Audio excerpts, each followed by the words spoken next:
Assalamualaikum warahmatullahi wabarakatuh. Waalaikumsalam warahmatullahi wabarakatuh. Bismillahirrahmanirrahim. Innal hamdalillah wassalatu wassalamu ala Rasulillah wa ala alihi wa ashabihi wa mawala. Wala haula wala quwwata illa billah wa man ittaba'a huda ila yaumil qiyamah amma ba'du fa inna asdaqal hadithi kitabullah wa khairal huda huda Muhammadin sallallahu alaihi wasallam wa syarral umuri muhdatsatuha fa inna kulla muhdatsatin bid'ah wa kulla bid'atin dhalalah wa kulla dhalalatin finnar. Ikhwan wa akhwat rahimani wa rahimakumullah. Patut kita panjatkan puji syukur kehadirat Allah Subhanahu wa taala yang mana pada sore hari ini kita dipertemukan kembali oleh Allah Subhanahu wa taala di majelis yang mulia ini dalam keadaan sehat. Yang mudah-mudahan dengan bermajelis ini Allah mudahkan jalan kita menuju surga Allah Subhanahu wa taala sebagaimana yang Rasulullah sallallahu alaihi wasallam pernah sabdakan, man salaka tariqan yaltamisu fi ilman sahalallahu lahu bi tariqan ilal jannah. Barang siapa menempuh jalan, di jalan tersebut dia mencari ilmu, Allah mudahkan jalan dia dengan sebab mencari ilmu tersebut jalan menuju surga Allah Subhanahu wa taala.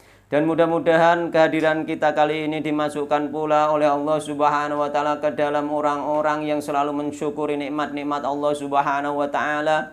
Di antaranya nikmat sehat dan waktu luang, yang banyak manusia melupakan nikmat sehat dan waktu luang tersebut sebagaimana yang telah ditegaskan oleh sabda Rasulullah sallallahu alaihi wasallam, nikmatani maghbunun fi ma katsirum minan nas asyadul faruq. Ada dua nikmat tersebut banyak dilupakan manusia, yaitu nikmat sehat dan waktu luang. Alhamdulillah nggih pada sore hari ini kula sehat nggih dibanding tadi malam nggih. Sehat sekarang ya alhamdulillah. Mungkin Pak Harjito ndongone tenan muga-muga Ustaz sehat ben kajiane lancar. Muga nggih sore sek pilek kula nggih. Iki mang alhamdulillah sehat nggih. Cuma niki wau kula telat nggih. Kula telat niku hujane deres banget tenggen kula niku kalih angin. Dados kula ngentosi hujan niku rada reda. Meskipun tetap masih pakai mantel, tapi hujan rada reda. Itu pun terjadi banjir nggih di tempat kula niku sampai jalan raya itu selutut orang dewasa nggih. Sehingga tadi kula numpak sepeda wis kuwatir nek mati sepedae kula niku. Dadi kula gas nggih, gas pol ambek kula rem, dadi mlaku alon tapi ngereng. Dadi mben cara knalpote nek mati kan knalpote klebon banyu terus mati malah rusak. Nah, akhirnya tak gas gewet mbekan gereng ning jero banyu selutut orang dewasa niku kayak mau umpama mati karek moto nih terus tak kirim Pak Harjito. Pak, pejah sepedae karek ngono. Tapi alhamdulillah nggih. Alhamdulillah berkat doa kita sedaya nggih, sampean sedaya ndonga muga-muga kajian lancar, alhamdulillah tidak melancar oleh Allah dan bahkan kula diparingi kesehatan lebih sehat daripada tadi sore nggih. Alhamdulillah nggih.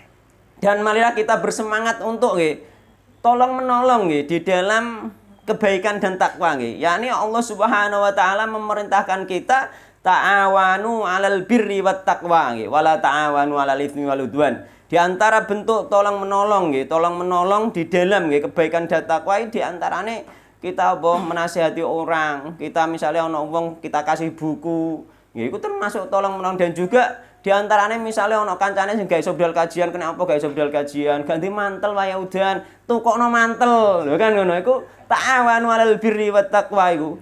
Nggih, tukokno mantel iku termasuk mungkin di antara teman-teman kita iku ono sing ekonomine iku sebenarnya pas-pasan nggih.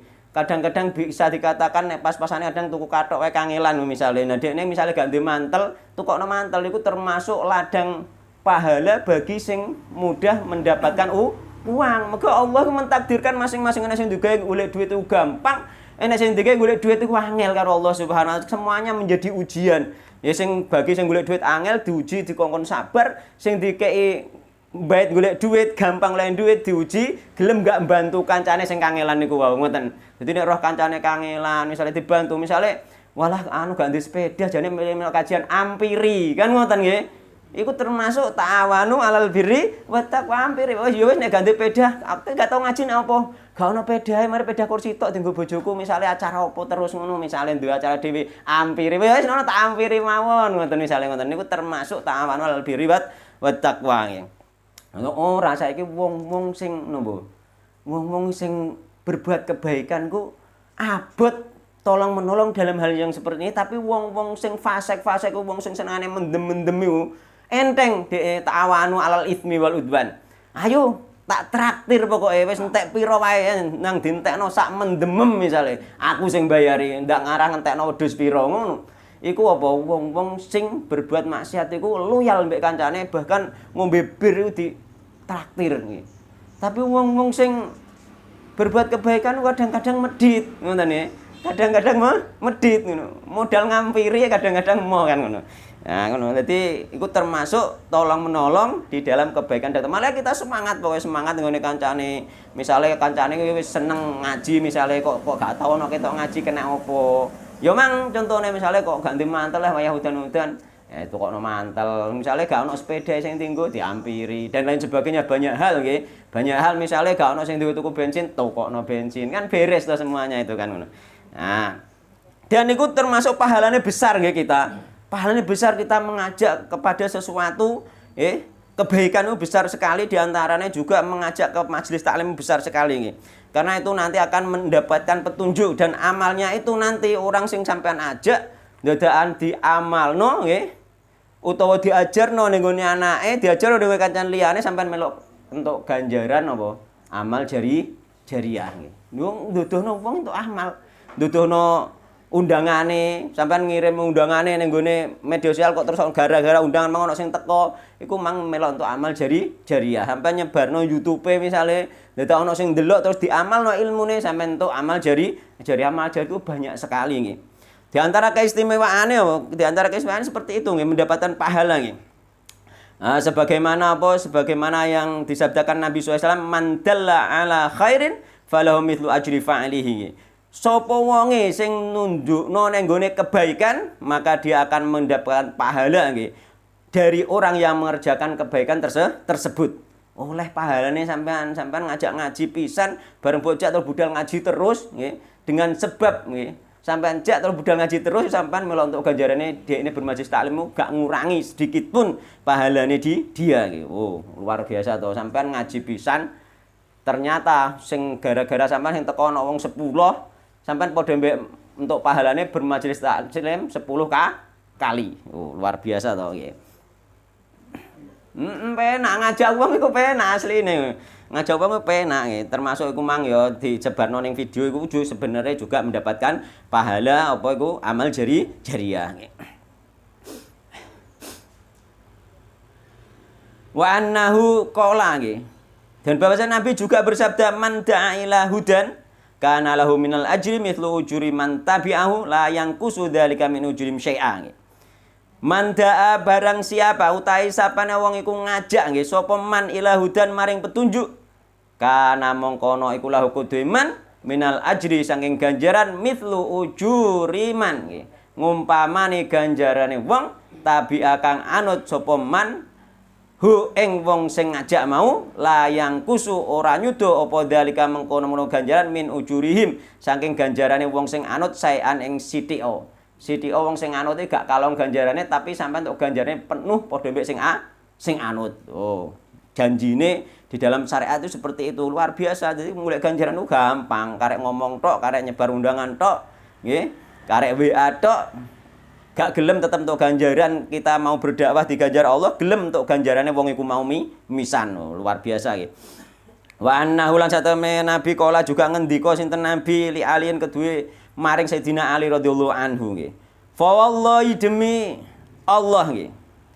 La ayyadiya demi yakti lamun utawi oleh nuduhake sinten Allah bika klan sebab sira rajulan ing wong lanang wahidan kang siji iku khairun luwih bagus laka kedue min humurin naami ketimbang raja kaya sing ketimbang unta merah ya.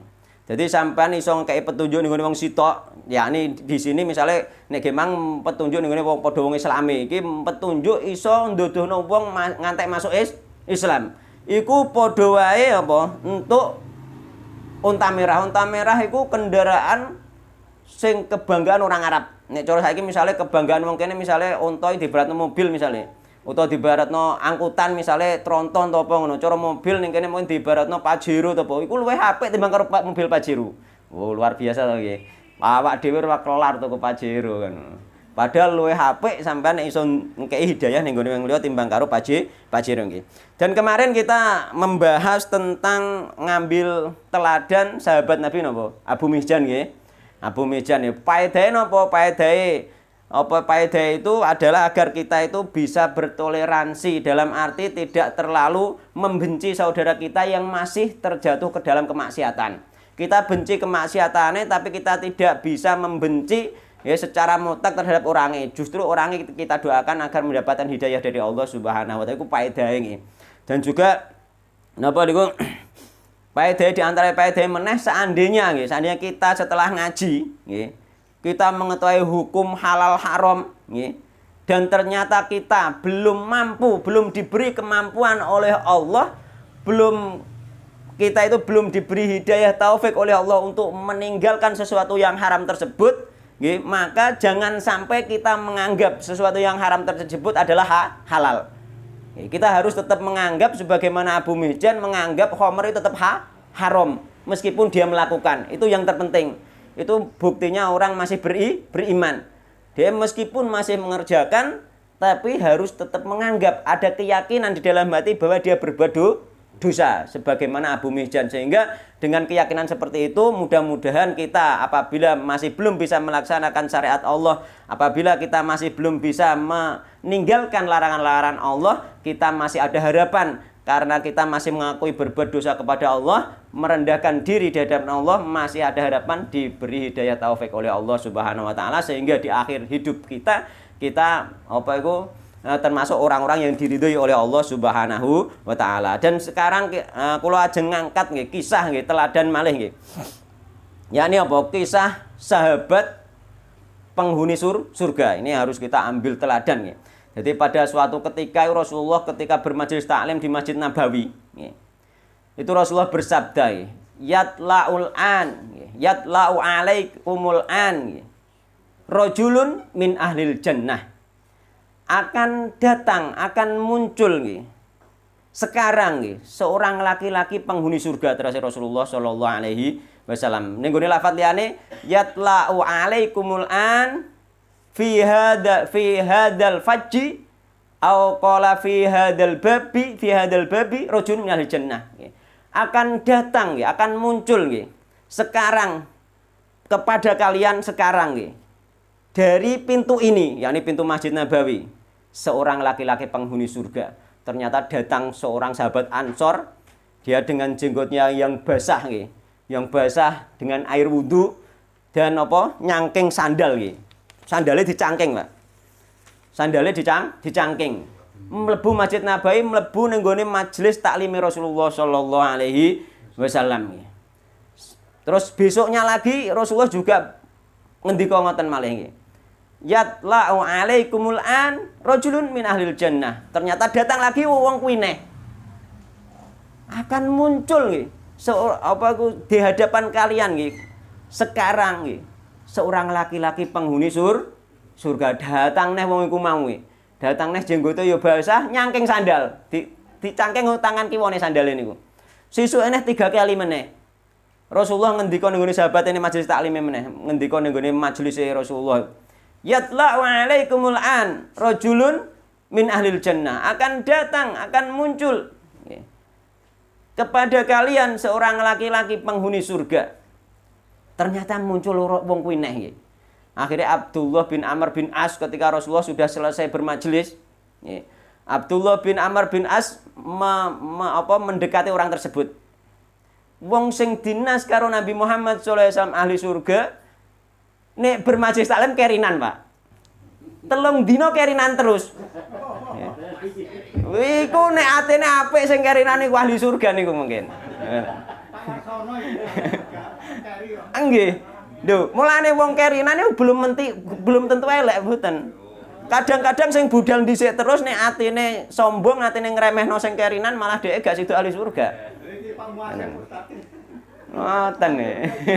Lho ketewaan yo ana sing keri kaya pas kan ngoten. Monggo mlebet, monggo mlebet. Nggih.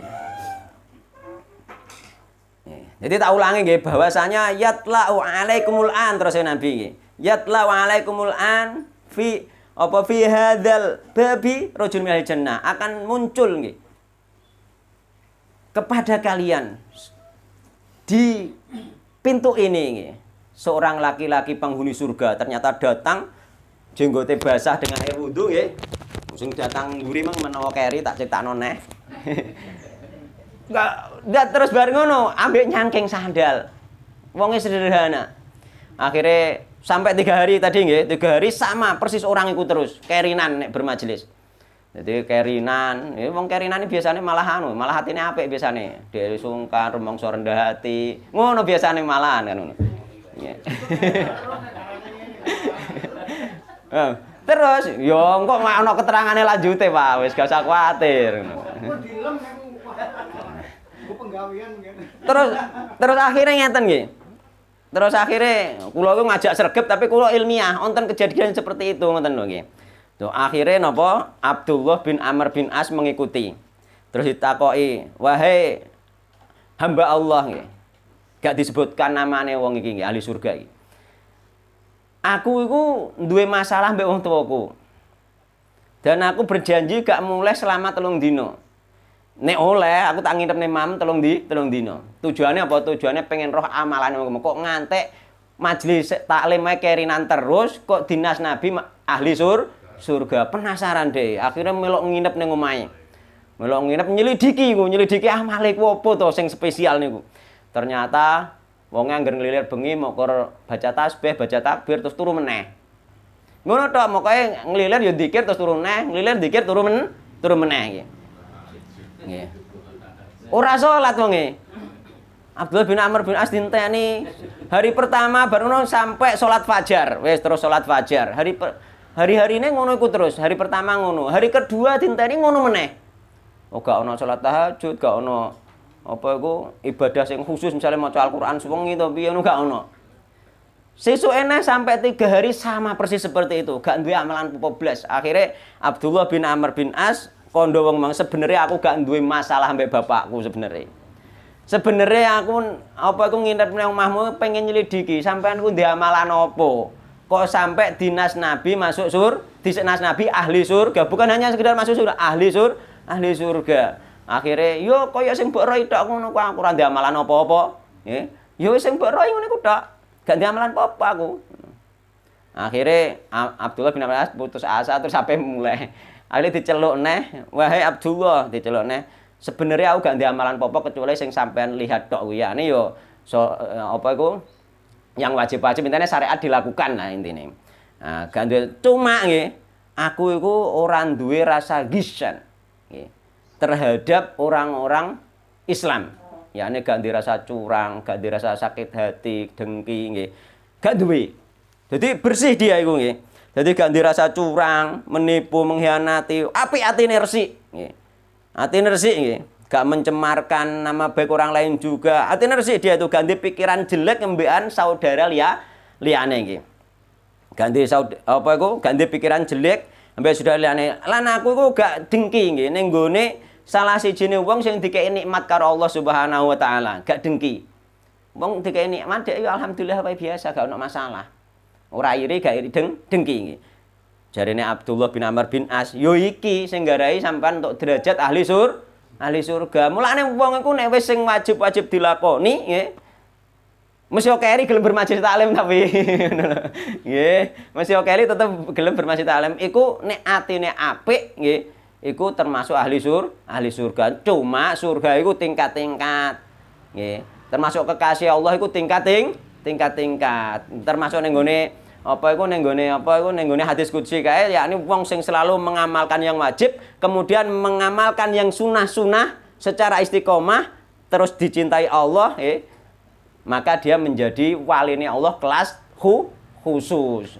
Enggak harus Cuma memang ono hadis sing nerangno bahwa wong nek wis nglakoni sing wajib-wajib nggih, maka dia itu angger wis nglakoni sing wajib-wajib atau ninggalno sing maksiat, maka dia itu masuk surga. Memang bener, cuma surga tingkat. Sampeyan tak kira ya aja trimo nek mukur ngono iku tok, iku sebagai contoh agar kita tidak meremehkan orang lain. Syukur-syukur sregep belajar terus salat sunah rutin tapi atine ya apik ngono. Dadi ati apik iku penting, ati apik iku iso ndadekno kaya Abu Mijan kemarin iso ndadekno untuk hidayah taufik di akhir hidup nggih. Ati apik iku iso ning kono iku memasukkan ke dalam surga. Ati apik iku penting nggih. Mergo sing dilihat Allah iku atine nggih, di samping amalane. Cuma amalane ya sing penting-penting tok iku wis cukup nggih. Nek sampeyan imbuhi maka akan menjadi spesial nggih. Nah, ngoten nggih. Iku mudah-mudahan nggih yang bermajelis di sini diberi oleh Allah hati yang baik nggih. Gak selalu suudon ning gone kancane. Ana kancane berbuat maksiat langsung suudon, aja ngurung nggih. Aja ngurung. Mungkin iku hanya salah paham atau salah lihat dan lain sebagainya. Ana wong kumpul mbekan awor wong berbuat maksiat misalnya dianggap langsung balane belum tentu lihat-lihat kumpulnya mungkin mau menasihati dan lain sebagainya. Nek sampean roh koduduan utawa ko foto utawa ko video aja urung suudon iku jenenge kudu kita harus hati-hati noto ati iku sing paling penting nggih. Kemarin kita sampai hadis nomor 11 yakni tentang ikan dan belalang nggih. Ya sudah kula baca nggih, sampun kula baca tapi keterangannya belum kesimpulannya belum nggih. Ya kula ulangi bacane nggih. Wa Ibnu Umar lan riwayat saking Ibnu Umar nggih. Yani harapan kula niku mau nggih, harapan kula semoga kita semua yang hadir di Masjid Talim ini hatinya baik nggih. Hatinya baik iku sing paling penting. Nggih, hati baik nggih.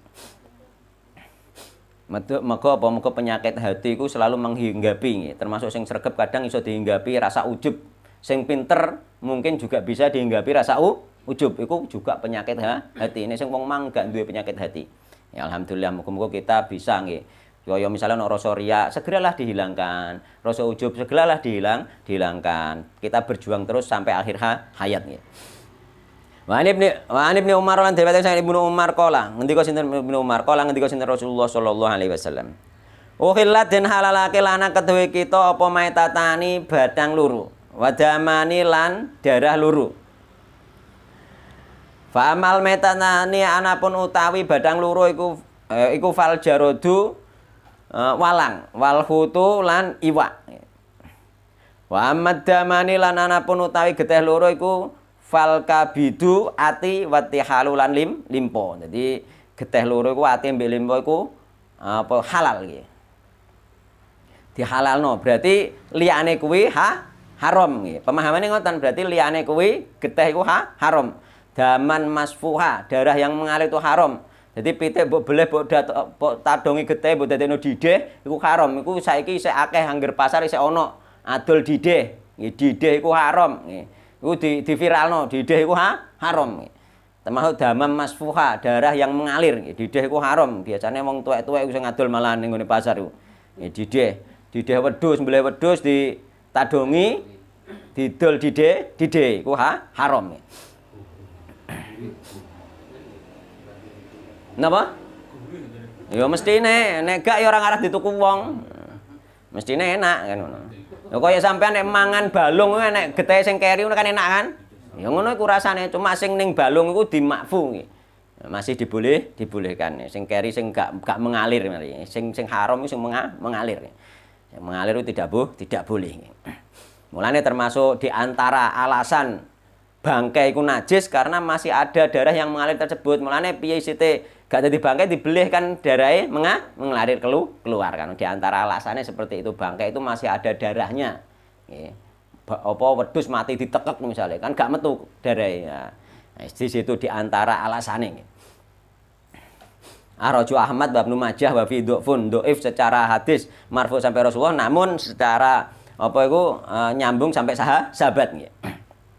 Ning liwat liyane apa as-samaku wal jarudu sama saja, samak juga ikan, ya khut itu juga ikan, jarudu sama. Ya. Sama ikan dan belalang. Ya. Jadi kesimpulannya nggih kula waosake kesimpulannya di antara kesimpulan dari hadis niki nggih diharamkannya darah yang mengalir nggih.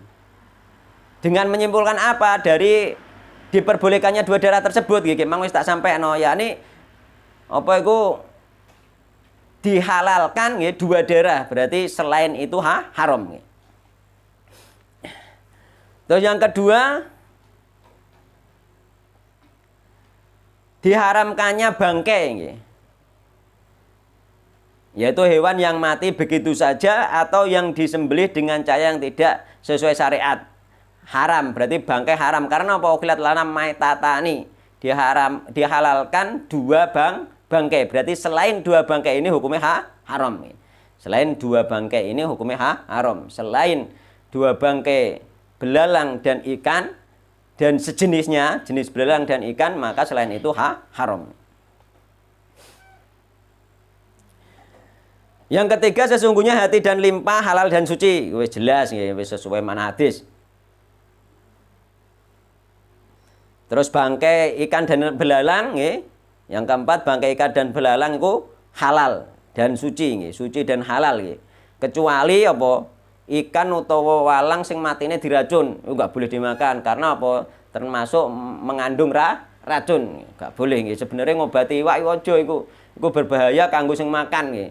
Nah, jadi mandoroti kanggo awake dhewe juga haram. Haramnya bukan karena bangkai ikannya tapi karena racun. Enggak boleh nggih.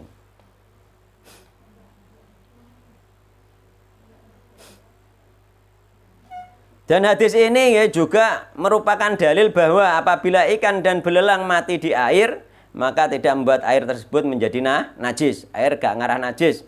Baik air banyak maupun sedikit meskipun berubah, meskipun walangnya akeh mati ning banyu, ngantek banyune mambu walang, tetap gak najis karena ikan dan belalang itu adalah suci nggih. Sebagaimana mang kula niku nggih ingi kula wadus ning kran, moro-moro krane mati.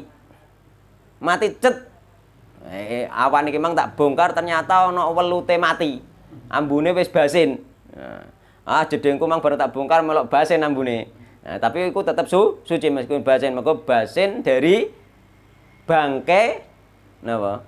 Yang halal dan suci. Dadi gak apa-apa mesti anu terus kerane tak gedhekno ben baune ilang ngono wae wis ora najis mergo nggih. Mergo gak najis. Hadis yang nomor 12 sekarang ya, yang belum dibaca kemarin ya. Mungkin yang nonggone sampean nomor 13 mbok pira nggih, mungkin gak sama. 16 urut-urutno dhewe pokoke. Sing penting aku maca sesuai urutane nggonku, ngono nggih. Wa Nabi Hurairah radhiyallahu anhu qala Rasulullah sallallahu alaihi wasallam. Lan diriwayatake saking Abu Hurairah radhiyallahu anhu qala Rasulullah sallallahu alaihi wasallam. Idza waqa'a dzubabu, idza waqa'a nalikane ceblok utawa nyemplung. Tumiba nek basa Jawa waqa'a jatuh nggih. Idza waqa'a nalikane nyemplung apa dzubabu lalat fi syarabi ahadikum ing dalem inumane salah sijine sira kabeh. Fal yaumizhu mongko nyelupono sapa ahad hu ing laler blesno misan tsummal yang zahu mongko nuli ngangkato sapa ahad hu ing laler mau fa inna fi ahadi janahaihi mongko satemene iku tetep ing dalem salah sijine suwiwi lorone laler mau daan ana penyakit wa fil akhirilan ing dalem suwiwi liyane syifaan ana obate. Akhrajahul Bukhari wa Abu Dawud. Wa zadalan nambahi sapa Abu Dawud. Wa innahu ing lafat nggih, wa innahu yattaqi bijanahihi alladzi fihi da. Wa innahu lan satemene laler iku yattaqi ngreksa sapa laler. Bijanahihi kelawan suwiwine laler alladzi kang fihi kang iku tetep ing dalam alladzi ada utawi obat. Ada utawi penyakit. Jadi penyakitnya jarak dicemplungno. Jadi obate disisihno iku laler. Jadi mulai cemplungno pisan. Jadi nek dicemplungno pisan akhirnya nampa tawar. Jadi ana penyakite, ana obate sekalian. Tawar nek bar kuwi piye? Gak apa-apa, Mbok. Manfaat nampa ombenan mbok ombe gak apa-apa. Mergo engko wis gak dadi penyakit, mergo wis ana penaware nggih. Karo Nabi gak disuruh untuk membuat karena menyia-nyiakan harta nggih. Diombe wae nek gak kolu ya piye meneh, gak jenenge gak kolu nggih. Misale lalere wakih wayah panen pitik ngono kan. Panen pitik kan lalere wakih nggih. Dadi nek kandang pitik menawa sebenarnya bermasalah tenggen kula niku kandang pitik ku ning nggone cedhak desa. Kemarin diprotes karo wong-wong iki. Dilapurno sampai ning maune ning RT gak selesai, gak digubris. Akhirnya dilapurno tok nggone petinggi kemarin nggih. Nyeluk ngantek nyeluk apa? Polsek nyeluk dan ramil dan lain sebagainya kemarin. Gara-gara angger panen itu di samping bau lalere wakeh. Apa masak kangelan. Mulane meskipun jauh dari rumah sebenarnya mengganggu orang lain sebenarnya. Apalagi dekat rumah gitu. Ternyata undang-undangnya itu harus jauh dari rumah gitu. Undang-undang dan mendapatkan tanda tangan izin dari pemasyarakat sekitar harusnya. Memang mengganggu gitu. Mengganggu sekali gitu. Kemarin itu lalar itu. Lalare wakih. Akhirnya kula melok ngomong kemarin ya. Ya wis oleh diterusno syaratnya siji, 1 kali 2 kali panen jangan sampai ada lalat bisa ndak. Ternyata wongnya muni enggak mungkin jadi. Nek enggak mungkin ya piye meneh nggone desa kan ngono. Terus ditakoki surat izin bareng ternyata surat izinnya sampun pejah mati nggih. Kelanjutane kemarin. Nek surat izinnya bareng. Lalere kawadah Pak lalere. Nggih. Jadi iki menunjukkan nggih. Hadis iki kesimpulane laler nggih nek ana laler celupno pisan nggih. Ora usah bebuak nek mung ora siji loro nek akeh ya jemberen ya dibuak gak apa-apa nggih. Nek mokor siji ngono ae nyemplung celupno pisan diminum kopine nek kopi misalnya. Dan kemungkinan besar misalnya ning nggone kopi sing panas mestine lalate mati nggih. Iki menunjukkan kesimpulannya pertama lalat iku suci nggih. Lalat iku suci nggih. Nggih, baik dia di saat masih hidup maupun mati dia suci dan tidak membuat najis sesuatu yang dihinggapinya baik nggih benda padat maupun benda cair nggih. Jadi nek kena lalat tuh gak dihukumi najis nggih. Mesti dhek kok telek-telek lah menclok ini gak dihukumi najis. Heeh, mergo iku nek misale umpama di mikroskop apa ana ketok najise, iku lak di hukum syariat itu sing ketok motonya nyata nggih. Nek gak ketok ana najise berarti gak najis. Enak kan mulai sampean misalnya Pak Peda kecipratan banyu dan ngono iku, wah iki najis iki terus gak wani nganggo mboten. Karena najis itu harus sesuatu yang nampaknya nyata nggih. Jadi keraguan gak bisa menghilangkan nggih. Jadi harus nyata semuanya itu harusnya nyata nggih. Laler iki nek cara bumi apa sikile bar mencok ya mesti ana najise to nggih. Mesti ana najise, tapi gak apa-apa laler iku nggih. Hukume ngoten nggih tengenan. Suci, bahkan suci juga apa? Kotoran lalat itu juga suci nggih.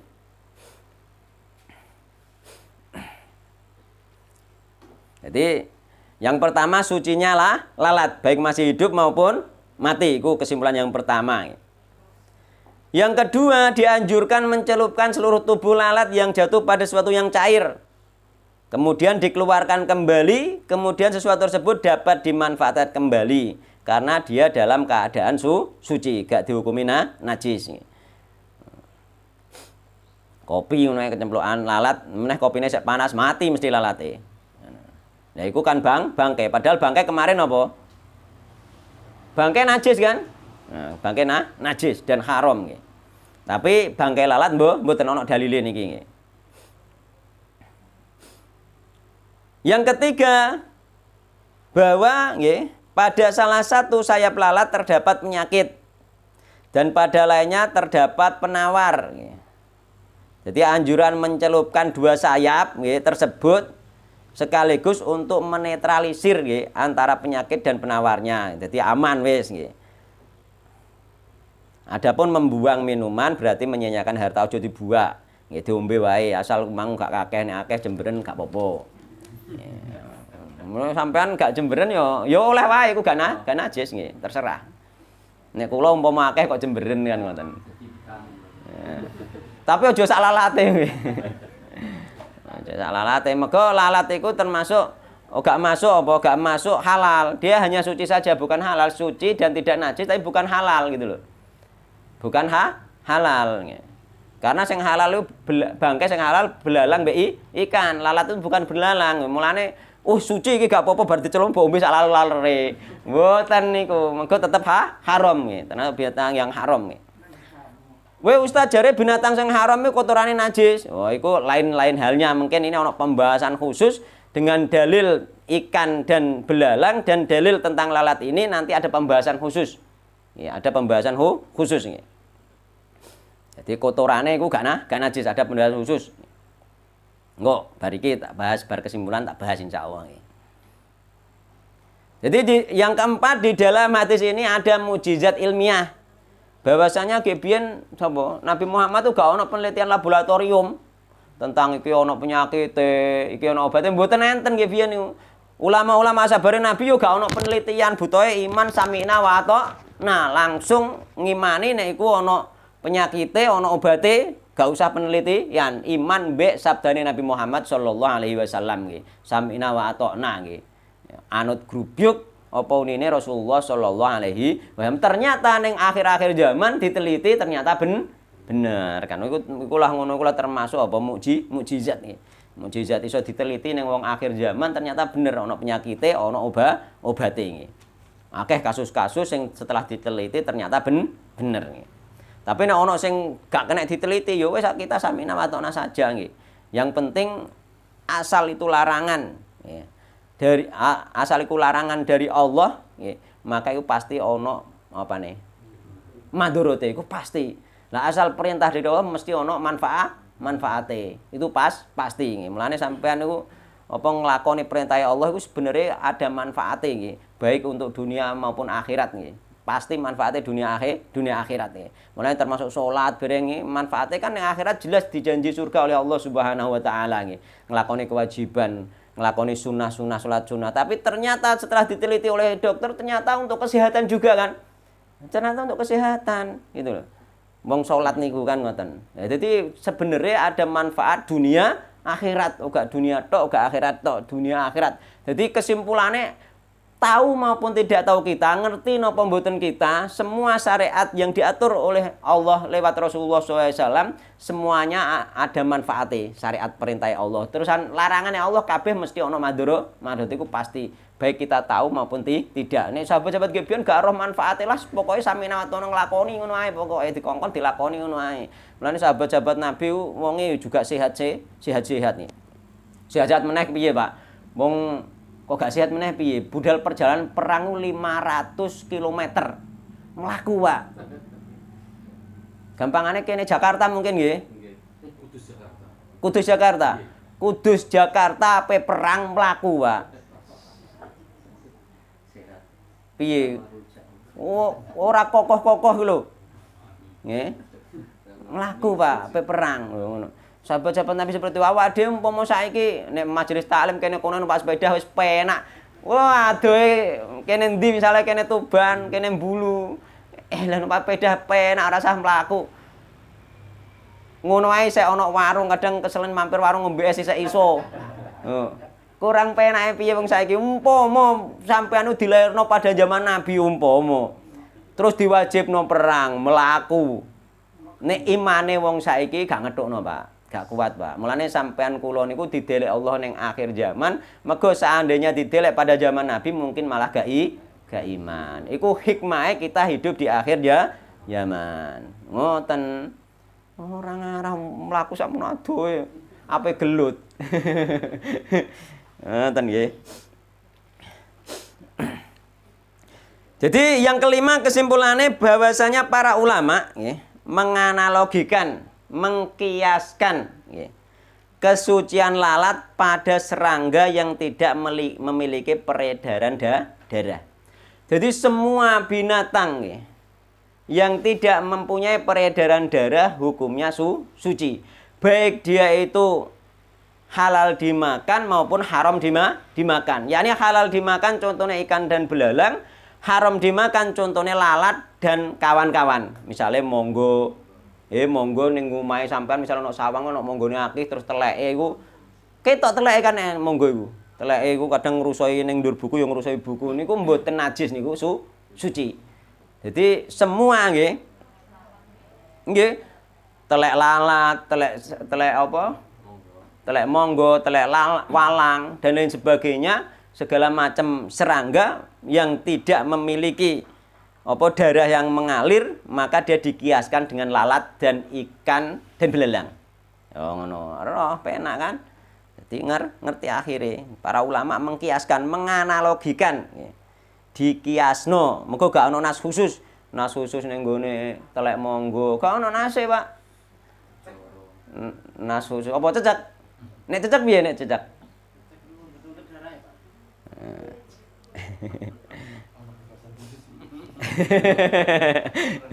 Iki pembahasan rada ruwet. Ngoten nggih. Jadi cicak itu sejak dahulu, sejak kecil kula niku wonten perselisihan pendapat nggih. Sejak kula kecil niku wonten sing ngarani mboten najis, teleke juga mboten najis. Mungkin Pak Surapman luwih ngerti, biyen-biyen wonten pendapat seperti itu nggih. Ya Pak Yani lainnya ya luwih ngerti mestine luwih tuwa timbang kalih kula mesti luwih ngerti nggih. Tentang pembahasan masalah cicak nggih.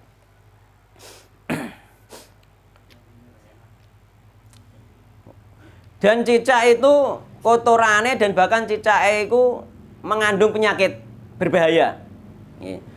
Ketika diteliti secara medis itu berbahaya. Ada penyakit yang berbahaya yang dibawa cicak.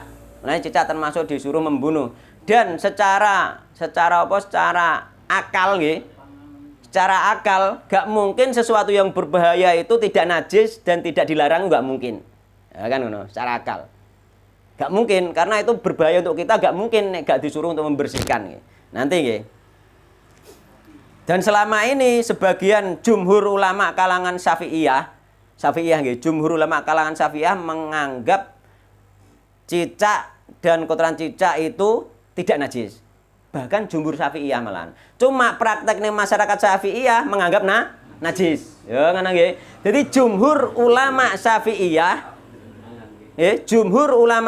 menganggap kotoran cicak itu tidak najis, namun sebagian ulama Syafi'iyah menganggap najis, yang diikuti ternyata sebagian ulama Syafi'iyah. Malah masyarakat secara umum mazhab Syafi'iyah mengatakan najis.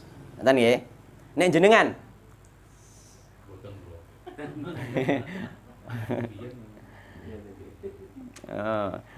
urung iki keputusane iki. Mungkin nggih. Yang jelas jumhur Syafi'iyah nggih yang mengatakan tidak najis nggih. Mohon, tak lanjutnya malih nggih.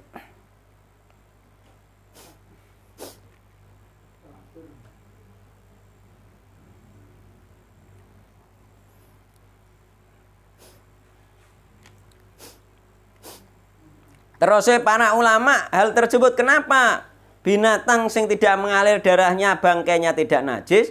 Karena apa? Alasan mereka adalah karena penyebab najisnya bangkai adalah darah yang ada dalam tubuh hewan tersebut yang telah mati.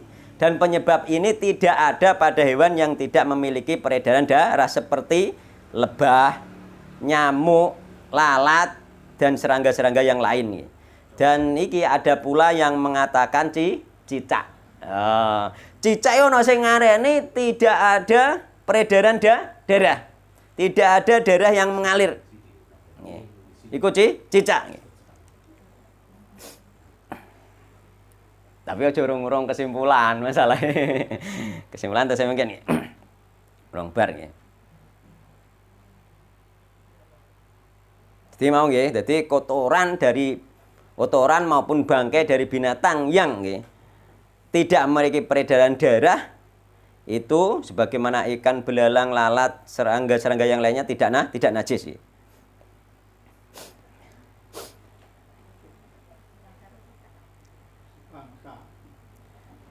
Sedangkan Ibnu Qudamah mengatakan tentang lalat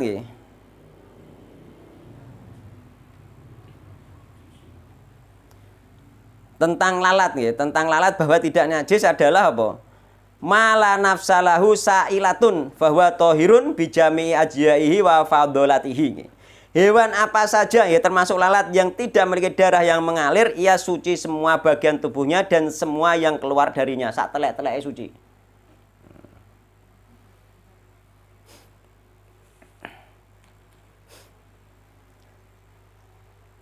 Tapi ana sing ngarani nggih, gak suci sapa aliran Dzahiriyah Ibnu Hazm. Nggih. Ibnu Hazm itu kleru iku nek dikiasno nggih ambek lalat kleru. Nggih. Dikiasno tentang dibedakan antara darah mengalir dan darah tidak mengalir nggih. Jadi apa Ibnu Hazm mengatakan wa farraqa ba'dhum baina dami ma lahu nafsun. Nggih. Sa'ilatun wa dami ma laisa lahu nafsun sa'ilatun wa hadza khata'un. Nek mereka para ulama membedakan antara binatang yang mempunyai aliran darah dan tidak, maka ini salah terus Ibnu Hazm. Salah ini. Li'annahu qaulun lam ya'ti bi Qur'an. Karena gak ono dalilnya Al-Qur'an terus Ibnu Hazm. Wala sunnah gak ono dalilnya sunnah. Wala ijma' gak ono dalilnya ijma'. Sampai melok Ibnu Hazm monggo kan ngono. Ibnu Hazm itu termasuk ulama sing akhir, sing beliau itu termasuk sing menghalalkan musik. Nggih, Ibnu Hazm itu termasuk ulama akhir sing menghalalkan musik. Satu-satunya ulama yang menghalalkan musik itu Ibnu Hazm, aliran Dzahiriyah. Sing duwe pendapat nek nguyuh ning nggone tempat air tenang gak oleh, tapi nek diadai sik terus disorno ning air tenang oleh. Iku Ibnu Hazm. Ulama, memang ulama. Ulama dan diakui keulamaane iki. Cuma banyak pendapatnya sing menyelisihi jumhur ulama ngoten ya. Ibnu Hazm di antarane. Ya ngono. Sing gak oleh kan nguyuh langsung, nek diadai uyuhe disumulno oleh iku Ibnu Hazm ngono. Ngoten mulane kita iku banyak pendapat para ulama itu menyelisihi jumhur ulama nggih. Hanya dia sendiri yang berpendapat seperti itu, yakni Dzahiriyah nggih.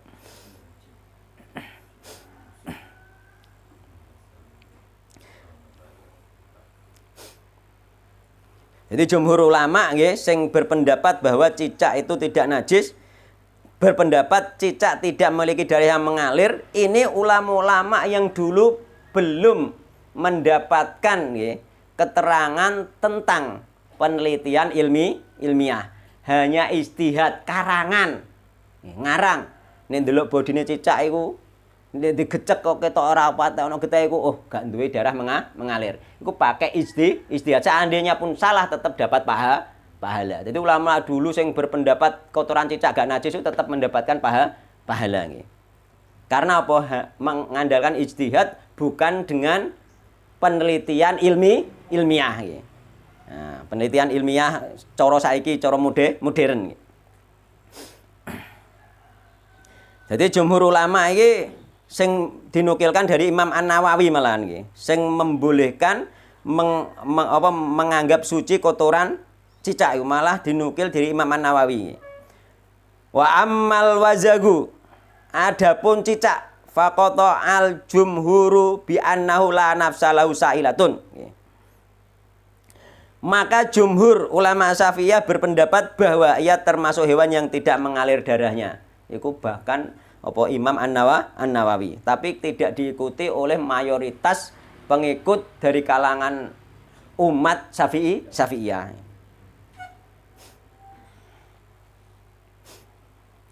Terus jumhur ulama secara umum, itu memang jumhur ulama Syafi'iyah. Tapi jumhur ulama secara umum berpendapat bahwa cicak memiliki darah yang mengalir. Jumhur ulama secara umum dari segala macam madzhab maksudnya. Itu jumhur ulama mengatakan bahwa cicak itu memiliki darah yang mengalir. Mau jumhur Syafi'iyah, nggih. Paham nggih jenengan? Sing ngarani cicak gak ono tidak memiliki darah yang mengalir jumhur Syafi'iyah, mayoritas ulama Syafi'iyah. Adapun mayoritas ulama secara dunia, nggih, maka mengatakan cicak itu memiliki darah yang mengalir, nggih. Termasuk dinukil dari Ad-Dasuki Al-Maliki, mazhab Maliki dan juga Imam Ahmad nih. Laisa mimma la damalahul wazagu wasahali wasahmatul ardi bal hiya mimma lahu nafsun sa'ilatun. Tidaklah tidak ada darah yang mengalir nih. Bagi cicak, kadal, cacing merah, nih. Bahkan mereka termasuk hewan yang memiliki darah yang mengalir. Itu menurut pendapat jumhur ulama secara umum bahwa cicak itu ada darah yang mengalir. Iku karena apa? Karena mereka itu dulu itu hanya beristihad, Pak. Hanya beristihad. Gak nganggo penelitian laboratorium dan lain sebagainya. Enggak.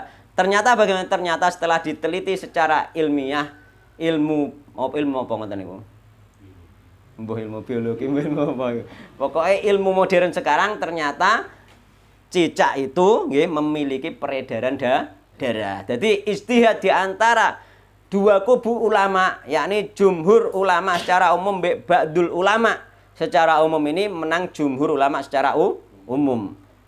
Nek dikatakan Syafi'iyah, jumhur ulama Syafi'iyah ambek ba'dul ulama Syafi'iyah menang ba'dul ulama Syafi'iyah. Ternyata cicak itu memiliki peredaran darah yang mengalir. Nek kula ketika sampun ngertos ternyata memiliki peredaran yang mengalir tidak dimasukkan, digolongkan dengan lalat dan teman-temannya. Berarti cicak itu kotorannya termasuk najis, bangkainya juga najis. Niku kesimpulan kula nggih.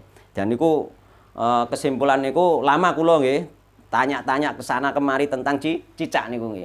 Karena janggal juga nggih, karena janggal selama ini sejak kecil kula nggih ngerti perbedaan itu dan dianggap najis oleh Syafi'iyah secara umum, tapi kok ulama Syafi'iyah mengatakan tidak najis sing jumhur gitu. Ternyata kula janggal, ternyata ada penelitian ilmiah bahwa cicak itu memiliki darah yang mengalir. Berarti kesimpulannya kotoran cicak itu najis, ngoten.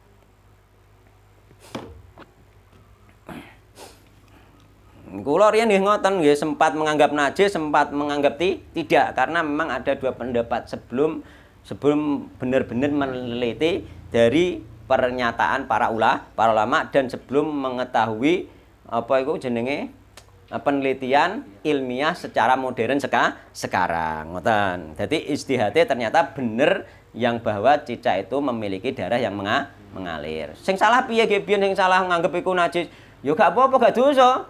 Mergo istihad iku apa? Istihad iku nek bener untuk pahala loro, nek salah untuk pahala siji. Kan ngoten nggih. Idza hakamal hakim fajtahada fa asaba falu ajroni. Nek hakim ulama iku beristihad, dadakan bener dapat 2 pahala. Wa idza hakama fa ata'a falahu ajrun. Nek salah dia mendapatkan 1 pahala. Iku enake di situ. Ngoten nggih. Mohon masalah lahat selesai nggih. Kalau kotoran cicak yang sudah kering tetap najis, Ustaz. Zatnya tetap najis, tapi nek mbok cekel tanganem kering, kotorannya kering, maka sebagian ulama atau bahkan banyak ulama mengatakan tidak apa-apa, yakni kotorannya tidak pindah ke tangan, kecuali meskipun sama kering mbok cekel terus mambu tai cicak, maka tetap najis.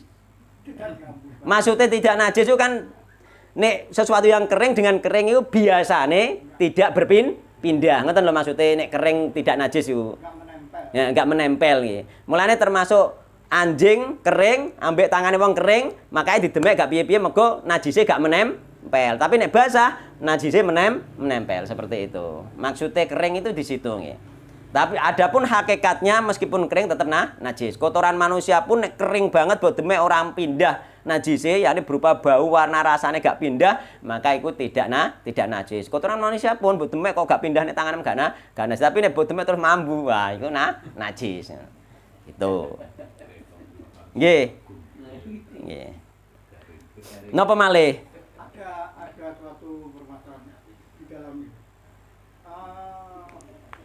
Kemarin sudah diterangkan bahwasanya silatan anjing itu termasuk najis mughaladah, Nggih. najis berat, sehingga cara menghilangkannya harus dibasuh 7 kali, yang 1 kali harus pakai tanah Nggih.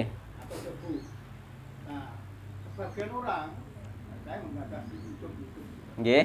bahwasanya karena teknologi maju memang diakui silatan air liur anjing itu mengandung banyak penyakit, Bakteri nggih. bakteri penyakit, Mikroba niku. harus dihilangkan. Nah, karena sekarang teknologi maju, dia punya pendapat tidak usah pakai tanah, tapi dengan sabun yang sekarang itu sabun bermacam-macam yang Nggih. bisa membasmi bakteri dan Nggih. sebagainya.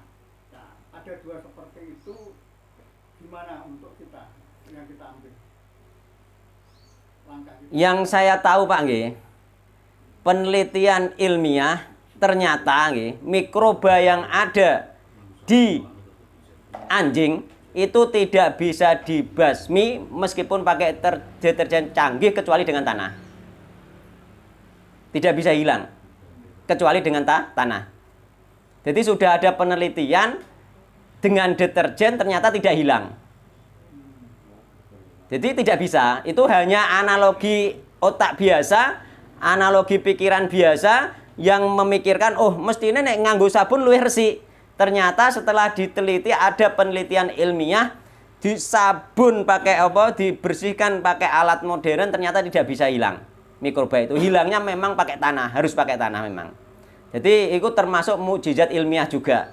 Ya, gak bisa hilang dia kecuali pakai tanah. Ya. Seperti itu. Luar biasa nih, nggih. Nggih. Nah, kalau seperti itu ada gandengannya.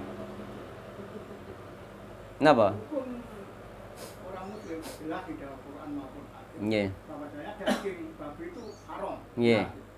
Nah, dia berpikir haram itu karena di dalam daging itu salah satunya adalah ada cacing pita yang sangat berbahaya. Nggih. Nah, orang-orang temporer berpikir ya memang kita akui itu berbahaya, tetapi kalau itu dipanaskan sekian ratus derajat Celcius, yang namanya cacing pita itu akan mati. Dia berani memakan daging babi walaupun nasnya memang tetap haram. Nah itu loh. Jadi saya berpikir bahwasanya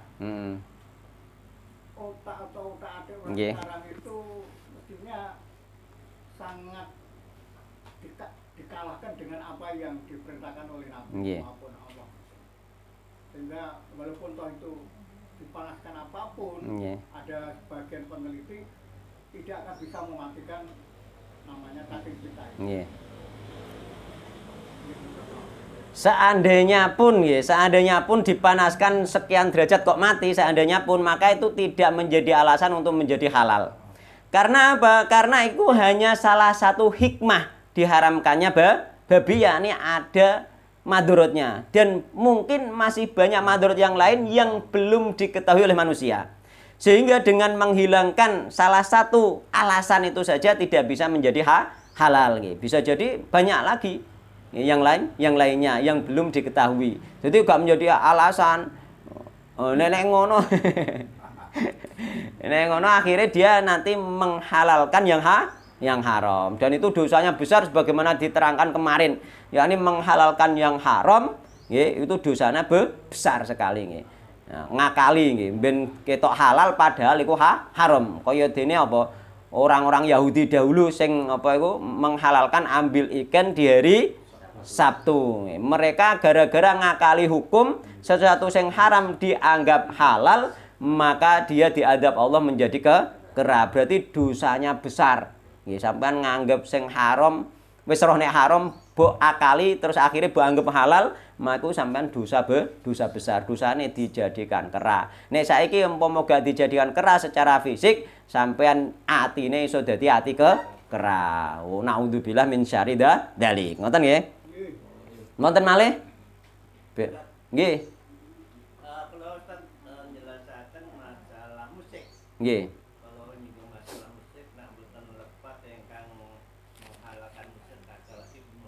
Hazm nggih.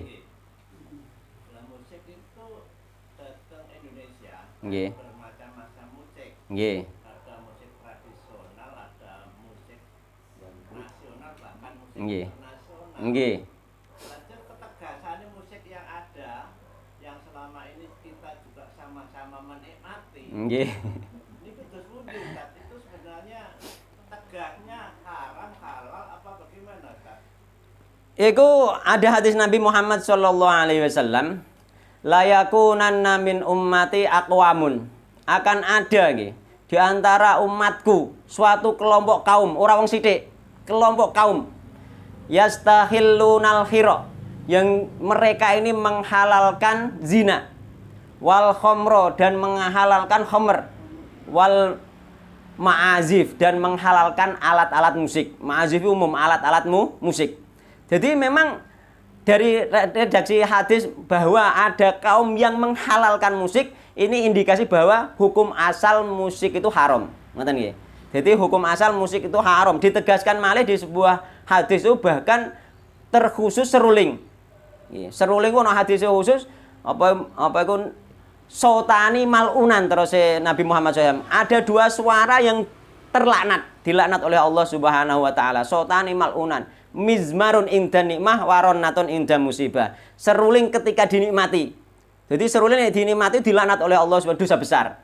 Jadi sampean menikmati suara seruling itu sampean dosa besar. Nggih. Sotani malunan. Nggih. Mizmarun inda nikmah waronatun inda musibah. Yakni seruling ketika dinikmati itu dosa besar, waronatun inda musibah. Porona itu ratapan ketika terjadi musibah. Orang meratap ketika musibah itu dosa besar, dimasukkan kategori orang tidak menerima takdir. Jadi ini disejajarkan di dalam sebuah hadis, yakni mizmarun inda nikmah waronatun inda musibah. Ketika kita menikmati musik itu, maka itu termasuk dosa besar. Gak kecil dosanya itu, ada hadis ini. Bahkan Rasulullah SAW ketika mendengar seruling itu, Rasulullah jauh sebelumnya sudah menutup telinganya dengan jari. Gitu. Rasulullah, karena memang seruling itu nek ngarane mazamiru syaiton. Seruling setan. Mulane ketika itu meskipun rebana itu oleh sahabat Nabi sebenarnya juga dikatakan seruling setan oleh Abu Bakar. Amazamiru syaiton fi bati Rasulullah SAW. Apakah seruling setan berada di rumah Rasulullah SAW? Dulu seperti itu. Karena dulu itu ketika hari raya ada anak-anak kecil main rebana, Pak. Main rebana. Jadi seruling setan itu gak seruling biasa itu. Semua jenis alat musik sebenarnya seruling setan. Sebagaimana dipahami oleh Abu Bakar. Rebana sebenarnya juga seruling setan. Meskipun para ulama membeda-bedakan. Nek rebana model ini gak, rebana model ini haram ngono. Ulama ada yang membeda-bedakan. Tapi secara umum sahabat Nabi termasuk Abu Bakar mengatakan amazamiru syaiton fi baiti Rasulullah SAW. Apakah seruling setan berada di rumah Rasulullah SAW? Pada hari itu, pada hari raya, hari raya ono bocah cilik-cilik cah wedok dolanan rebana, nyanyi-nyanyi. Iku diloroi Abu Bakar. Jari Rasulullah, wahai Abu Bakar, setiap kaum itu ada hari raya dan ini hari raya kita. Jadi pada zaman Nabi diberi rukhsah, diberi keringanan, boleh main rebana itu di hari raya dan yang main itu anak-anak yang main anak-anak. Jadi memang ulama ada kesimpulan bahwa ketika hari raya dan ketika walimah itu ada rukhsah tersendiri, yakni hanya main rebana. Tapi nek seruling secara khusus kula mboten ngertos dalile. Rebana biasa niku mawon, niku pun yang main anak-anak. Tapi nek seruling secara khusus kula mboten wantun ngarani boleh meskipun hari raya ngoten. Jadi nek kula pribadi nggih, meskipun jenengan mungkin cari referensi teng kitab-kitab ulama atau pendapat-pendapat para ustadz, para ulama, jenengan monggo cari referensi, tapi kula pribadi menganggap dan meyakini seyakin-yakinnya bahwa musik itu haram. Setelah pendapat-pendapat ingkang kula waos nggih, musik itu haram nggih. Mulane mau kula sering ngandani meskipun kita kadang-kadang sulit untuk menghindari ataupun bahkan wong-wong sing ning kantor gak mungkin bisa kadang nggih, utawa para TNI dan lain sebagainya misalnya gak mungkin bisa menghindari musik itu sendiri, apalagi musik nasional nggih Pak nggih, atau musik organisasi kita gak mungkin bisa misalnya menolak itu. Misalnya paling tidak kita mempunyai keyakinan bahwa itu haram, itu paling tidak koyo Abu Mihjan lah, mesti gak iso menghindari, paling tidak mempunyai keyakinan bahwa itu haram. Selesai nek kula meyakini haram. Ngoten Pak nggih. Nggih. Kesimpulannya semua musik itu haram. Nggih. Haram nggih. Baik rebana. Nggih, sebenarnya sama saja nggih. Heeh. Gitar. Nggih. Heeh. Semuanya nggih. Kendang. Nggih. Hukum asalnya semua alat musik. Mulane ning kono apa iku yastahilul hira wal khurba wal ma'azif alat musik nggih. Cuma sing paling ditekankan di dalam hadis iku seruling. Kalau hubungannya semua musik itu termasuk rebana itu haram ya. Tapi Ustaz tadi sudah menerangkan bahwa tempo dulu pernah terjadi zaman Nabi. Nggih. Itu hari raya dan pada waktu pernikahan itu ada musik rebana. Nah waktu itu kan nggak dilarang tuh. Nah dibolehkan kan. Nah berarti kalau sekarang ini misalnya pada waktu hari raya yang kedua itu dan waktu pernikahan seseorang itu dengan menggunakan musik rebana sebenarnya kan nggak apa-apa. Sebenarnya iya untuk hari raya memang seperti itu. Ya. Pendapat para ulama seperti itu untuk hari raya nggak apa-apa ada rukhsah. Cuma prakteknya ya, yang ada pada zaman sahabat itu yang main anak-anak. Nah, saya kira wis keluar-keluar. Tapi nek sing main lipenan menges-menges itu ya lain. Lain. Jadi itu ada rukhsah memang ketika hari raya pada zaman Nabi Muhammad Shallallahu Alaihi Wasallam. Dan itu pendapat para ulama memang rukhsah pada zaman hari raya. Tapi sebagian ulama mengatakan khusus rebana dibolehkan nggih. Khusus rebana aja. Rebana iku kok ana sing macam-macam niku kategorine nggih. Sing model apa kok nek ditabuhke wonten terus nek kemping-kemping iku haram mutlak. Bahkan hari raya pun nggak boleh karena apa? Di situ ulama mengatakan itu identik ambekan orang banci. Iku gebian alat musiknya wong banci. Menyerupai wong banci iku haram. Mau nek rebana sebagian ulama yang mengatakan masih boleh. Tapi nek kula gadah pendapat bahwa hukum asal semuanya haram ngoten nek kula nggih. Termasuk menikmati juga nggak boleh dong. Nggih. Lah nggih. Menikmati apa gamelan apa. Lah nggih menikmati itu tadi justru malah yang tidak boleh. Nggih. Makanya kula berkali-kali nggih meskipun kula itu hukumnya sesuai apa adanya yang haram-haram tapi kula masih seperti itu nggih. Seandainya belum bisa meninggalkan mungkin karena sebagaimana Abu Mijan wis mendarah daging kan. Abu Mijan ngantek pesen ning gone sombene aku mati aku pendem ning gone sor wit apa ngene sing ana arake niku. Ngantek ngono perkara saking mendarah dagingnya Abu Mijan niku. Mulane kita itu kadang-kadang dari masyarakat secara umum kan wis mendarah daging tentang musik. Kita nggak bisa serta-merta langsung menghanguskan nggak bisa.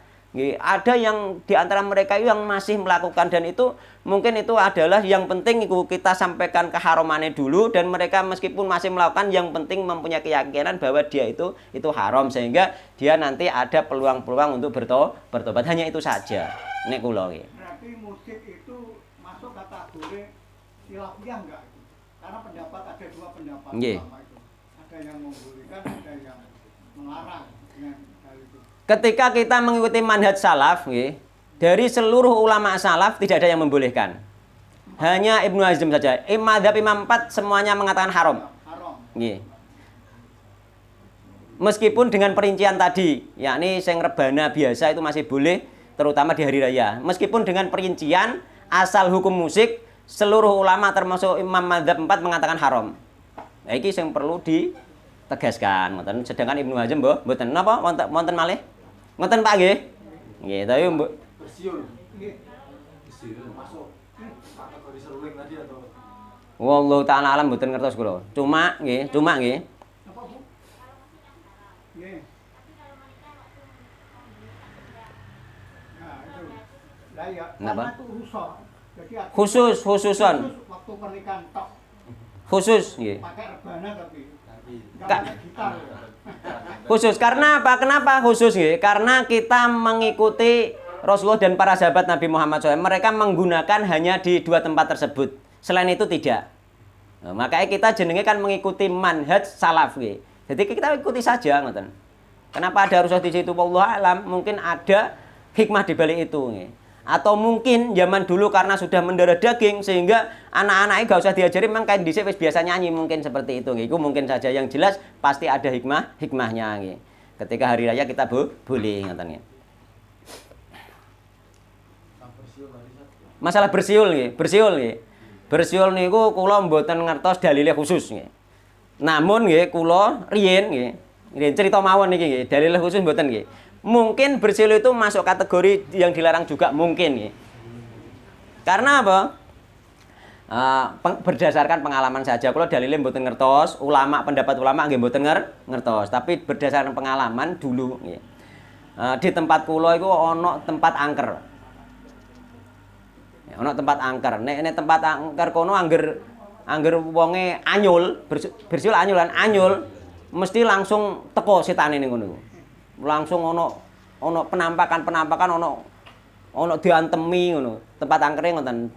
Termasuk dekat dengan rumah kula. Pokoke wis terkenal pokoke nek pengen ning kono ono sesuatu dilempari utawa diketoki sesuatu bersiul ning kono iku teko dene.